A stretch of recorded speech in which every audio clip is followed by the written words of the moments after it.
జగన్మోహన్ రెడ్డి గారి మాటలు పట్టించుకోవాల్సిన అవసరం లేదండి. ఆయన అసలు అసెంబ్లీకే రాకుండా ప్రజల బాధ్యత రాహిత్యంగా ఉంటున్నారు. అసలు ప్రజలే వింటలేదు ఆయన మాట. అందుకని మేము అసలు least bother about Jaganmohan Reddy. మేము ప్రజల తరపున ఎవరైనా మాట్లాడితే మేము తీసుకుంటాం, ఏ సమస్యలు ఎవరు ఎత్తినా కూడా తీసుకుంటాం.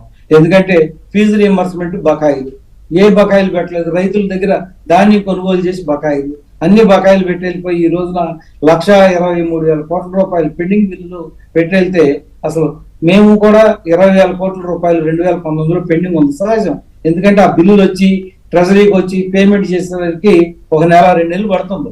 కానీ ఈయన గత 5 సంవత్సరాల నుంచి 1,23,000 కోట్ల రూపాయలు పెండింగ్ పెడితే అప్పులు కాకుండా, దీని అప్పుల్లో కూడా బకాయిలు అప్పుల్లో చూపించకుండా మేము చేసింది 3 లక్షల కోట్లే అని చెప్పేసి బుకాయించడం అది కరెక్ట్ కాదు.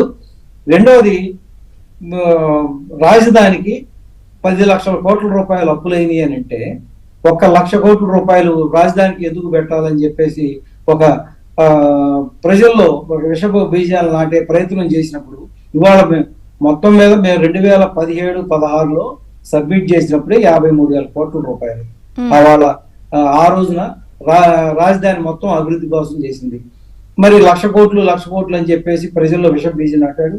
అదే విధంగా మీకు ఇష్టం లేక ఊరుకోండి, కానీ డిస్ట్రాయ్ చేయటం, రోడ్లు వేయటం, ఇప్పుడు అక్కడ ఎమ్మెల్యే క్వార్టర్స్ కానీ వాటన్నింటినీ 45% ఎస్టిమేషన్ చార్జెస్ ప్రైసెస్ కూడా పెరిగాయి. ఇవాళ 7,000 కోట్ల రూపాయలు అదనం భారం పరిస్థితి.